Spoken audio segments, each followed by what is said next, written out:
एक समय की बात है। एक छोटे से शहर में एक लड़का रहता था जो अपनी एक आदत से जूझ रहा था जो उसे पीछे रखती थी। वो लगातार महत्वपूर्ण कार्यों को टालते रहता था, अपनी जिम्मेदारियों को नज़रअंदाज करता था और अपनी पढ़ाई में पिछड़ जाता था, जबकि उसके दोस्त और क्लासमेट्स आगे बढ़ रहे थे। हमेशा अटका रहता था और खुद से कहता था कि वो इसे बाद में कर लेगा। उसका परिवार और टीचर अक्सर उसे समय की कद्र करने की सलाह देते थे, लेकिन वो कभी उनकी बातों को सीरियस नहीं लेता था।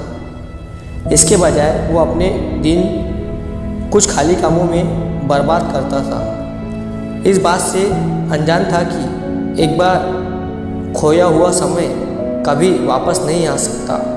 एक दिन एक बुद्धिमान साधु उस शहर में आया। वो अपनी बुद्धि और मार्गदर्शन के लिए दूर दूर तक जाना जाता था। लोग उससे मिलने के लिए इकट्ठा हुए ताकि जीवन के रहस्यों को, गहराइयों को समझ सके। अपने साथियों से आगे निकलने का रास्ता खोजने के लिए उत्सुक लड़के ने साधु की सलाह लेने का फैसला लिया। जब उसकी बारी आई तो उसने सम्मानपूर्वक झुककर कहा, साधु जी, मैं जीवन में असफल हो रहा हूँ। मैं हमेशा अपने दोस्तों और क्लासमेट्स से हर परीक्षा में पीछे रहता हूँ। कृपया मुझे बताइए कि मैं सबसे आगे कैसे जा सकता हूँ। शायद आपको समझने में मदद मिले। लड़के ने ध्यान से सुना क्योंकि साधु ने अपनी कहानी शुरू की। एक बार एक उदार और बुद्धिमान राजा था जो अपनी भूमि पर निष्पक्षता से शासन करता था। एक दिन अपने राज्य से यात्रा करते समय उसकी मुलाकात अपने युवावस्था के पुराने दोस्त से हुई। ये व्यक्ति जो कभी उसका साथी था, गरीब, बेरोजगार और दरिद्र हो गया था। राजा ने उसे पहचान लिया और सहानुभूति महसूस करते हुए पूछा, तुम्हें क्या हो गया है? उस आदमी ने हाँ भरी और शिकायत की है। राजा ने, मुझे नहीं पता कि हर कोई मुझे अयोग्य क्यों समझता है। जब भी मैं काम मांगता हूँ मुझे लौटा दिया जाता है। मेरे दुश्मनों ने अफवाह फैला दी है कि मैं आलसी हूँ और अब कोई मुझ पर विश्वास नहीं करता। मुझे नहीं पता क्या करना चाहिए। राजा ने सुना और फिर कहा, चलो आज एक सौदा करते हैं। सूर्यास्त से पहले खजाने में आओ और जितना सोना और रत्न ले जा सकते हो लेकर जाओ। तुम जो कुछ भी ले जाओगी वो तुम्हारा होगा।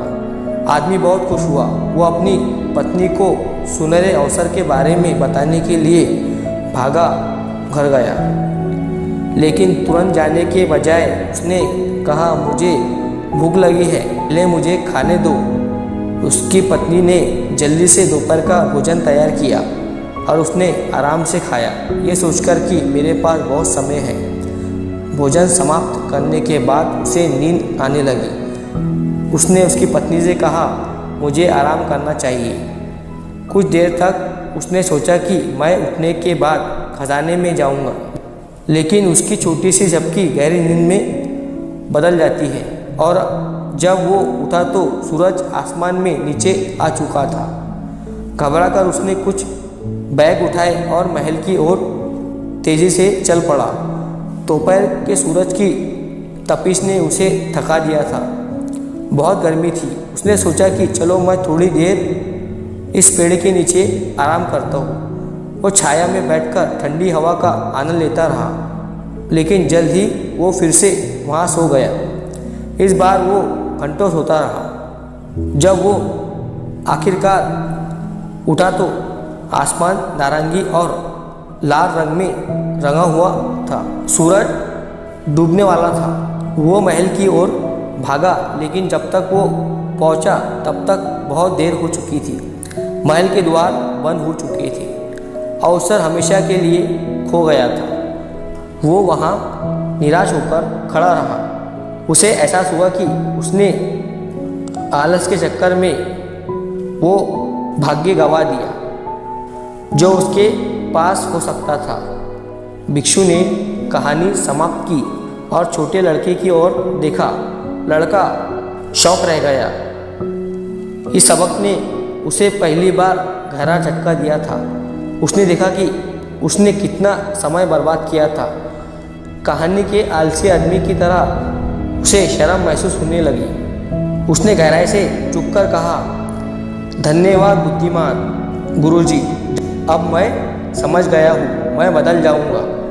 उस दिन से मेरे तरीके उस लड़के ने टाल मटोल पर काबू पाने के लिए कड़ी मेहनत की। उसने अपने कार्य और प्राथमिकता अपने समय बुद्धिमान से प्रबंध किए और समय के साथ अच्छा खासा आदमी बन चुका था। उसने अपने दोस्तों की बराबरी की और वहाँ तक की कि वो अपने दोस्तों के बहुत आगे निकल गया था। वो अपने दोस्तों से बहुत आगे निकल गया था। सबसे इम्पोर्टेंट बात यह है कि उसे खुशी और आत्मसम्मान मिला। अगर हम अपनी ज़िंदगी पर सोचें तो हम महसूस करेंगे कि समय सोने की तरह है। ये धन या संपत्ति के विपरीत हमारी सबसे मूल्यवान संपत्ति है। एक बार समय खो जाने पर इसे कभी वापस नहीं पाया जा सकता। एक छात्र जो अपनी परीक्षा में असफल होता है वो पूरे वर्ष का मूल्य समझता है। एक व्यापारी जो सेकंडों अंतर से सौदा खो देता है वो देरी की कीमत जानता है। जो लोग समय का सम्मान करते हैं और उसका बुद्धिमानी उपयोग करते हैं वो महानता प्राप्त करते हैं।